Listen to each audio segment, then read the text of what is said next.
Your blood vessels are 60,000 miles long.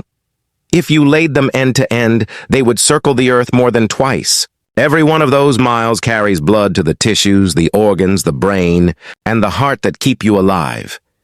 And right now, without any pain, without any obvious warning, some of those vessels may be silently narrowing, stiffening, accumulating damage that has been building for years. The signs of unhealthy blood vessels are not dramatic. They don't look like what you see in medical dramas on television. They look like cold feet, like feeling tired after a short walk, like a number on a blood pressure cuff that you've been meaning to deal with. They look ordinary, and that is exactly what makes them so dangerous. Today I'm going to show you 7 of those signs, and by the time this video ends, you will see your body and some of the things you've been brushing off in a completely different way. Blood vessels are not passive pipes. They are living, active tissue, capable of expanding and contracting with every heartbeat, regulating blood flow based on the body's needs and maintaining a smooth, frictionless inner lining that keeps blood moving cleanly and efficiently. When they are healthy, this all happens invisibly and effortlessly. You never think about your blood vessels because they never give you a reason to. But when they begin to lose their health, when the inner lining becomes rougher and more inflamed, when plaque accumulates and narrows the channel, when the walls stiffen and lose their flexibility, the entire cardiovascular system is affected. The heart has to work harder to push blood through narrower, less elastic vessels. The tissues they supply receive less oxygen. The risk of a clot forming, breaking loose, and blocking a critical artery rises steadily. Heart attack, stroke, kidney failure, peripheral artery disease, vascular dementia. These are not conditions that arrive without a history. They are the end result of a process that develops over years, and that process sends signals along the way. Quiet ones, easily explained away ones, but signals nonetheless. After 50, the importance of listening to those signals becomes more urgent than at any previous point in life, because the vessels have absorbed decades of accumulated influence, from diet, from blood pressure, from blood sugar, from stress, from lifestyle, and they are less forgiving of continued neglect than they once were. The good news is that they are also responsive to the right care, and knowing the signals is the first step toward giving them that care. Here are 7 signs that your blood vessels may be telling you something important. Let's begin with the most direct and most measurable signal of all. Blood. Pressure is literally the force your blood is exerting against your vessel walls with every single heartbeat. When that number is consistently elevated, when it keeps climbing despite good intentions, or stays stubbornly above where it should be, it is telling you something about the state of the vessels it is pushing against. Stiff, narrowed arteries require more pressure to push blood through them. So rising blood pressure is not just a risk factor for vascular disease, it is a reflection of vascular disease that is already underway. A reading above 130/80 consistently is a signal. A reading in the 140s or 150s is a louder one. And the relationship runs in both directions. High blood pressure accelerates the very vessel stiffening and damage that caused it to rise in the first place, creating a cycle that compounds over time. If your blood pressure has been climbing and you haven't addressed why, that number deserves your full attention. Not medication alone, though medication matters, but a serious look at what is driving it. Picture a 71-year-old man who used to walk to the end of his street and back without thinking about it. Now, about halfway down the block, his calves start to ache and feel heavy. He stops, rests for a minute, the discomfort fades, and he can walk again, until it returns at roughly the same distance. He assumes it's his age. His knees, maybe. He never mentions it to a doctor. But that predictable pattern, pain or cramping during walking, relief with rest, returning again with the next effort, is one of the most recognizable clinical signatures of reduced blood flow to the legs due to narrowed leg arteries. When the arteries supplying the leg muscles are compromised, those muscles can function adequately at rest, but cannot get the blood flow they need during the increased demand of walking. The result is that specific repeating pattern of effort-related discomfort and rest-related relief.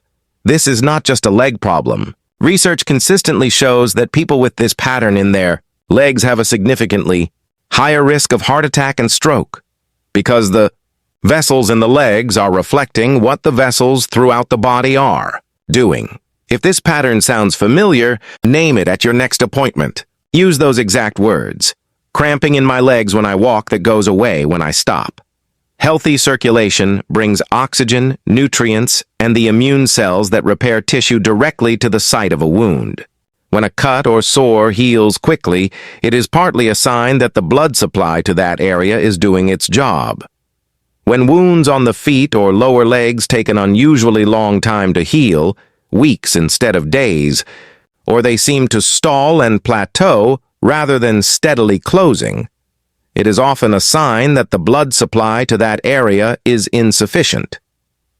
This is particularly important for people with diabetes, where reduced circulation in the extremities combines with reduced sensation to create a situation where wounds can develop and worsen without the person even feeling them clearly. But it matters for anyone whose wounds are healing more slowly than expected. A wound that has been present for more than 2 weeks without clear improvement needs medical evaluation. Not because it is certainly something serious, but because it may be signaling a circulation problem that is very much worth knowing about and addressing chronically. Cold extremities, particularly hands and feet, that feel cold even when the room is warm, even when other people are comfortable, can be a sign that circulation to those areas is reduced. The body prioritizes blood flow to the vital organs at the center: the heart, the brain, the liver, the kidneys. The hands and feet are at the far end of the circulatory route. When the vessels are healthy and circulation is strong, they receive adequate blood flow and maintain normal warmth. When vessels are compromised, the extremities are among the first to feel the shortage. In some people, cold hands and feet are connected to a condition where the small blood vessels in the fingers and toes overreact to cold or stress by temporarily narrowing dramatically, something that is usually benign but worth discussing with a doctor. In others, particularly those over 50 with risk factors like high blood pressure, diabetes, or a history of smoking, chronic cold extremities point toward the same arterial narrowing that affects the larger vessels. If your feet are consistently cold to the touch, not just cool, but genuinely cold, and this is a change from how they used to feel, mention it the next time you see your doctor. Varicose veins. The enlarged, twisted, sometimes bluish or purple veins that appear most often on the legs are extremely common after 50, particularly in women. And while they are frequently dismissed as purely cosmetic, they carry a message about the health of the venous system that is worth understanding. Veins carry blood back toward the heart against gravity. They contain small valves that open to let blood flow up and close to prevent it from falling back down. When those valves weaken or fail, blood pools in the vein, causing it to enlarge and become visible under the skin. Beyond their appearance, varicose veins that ache, feel heavy, or are accompanied by persistent swelling in the lower legs are signs that the venous return system is struggling.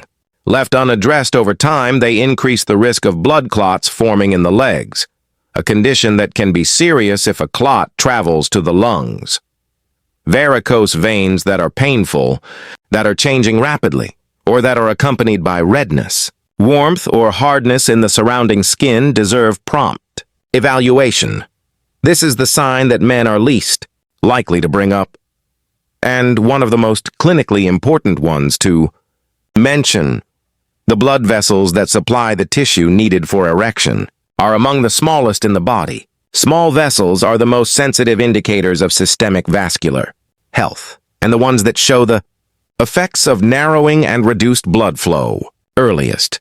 Research has consistently established that erectile dysfunction in men under 65 is strongly associated with underlying cardiovascular disease, often appearing 3 to 5 years before heart attack symptoms or other obvious cardiac signs develop. It is, in the clearest terms, a vascular event that reflects what the blood vessels throughout the body are doing. A doctor who hears about this symptom does not simply prescribe a medication, and move on. A thorough physician will use it as a prompt to evaluate cardiovascular risk comprehensively: blood pressure, cholesterol, blood sugar, circulation. If this applies to you, please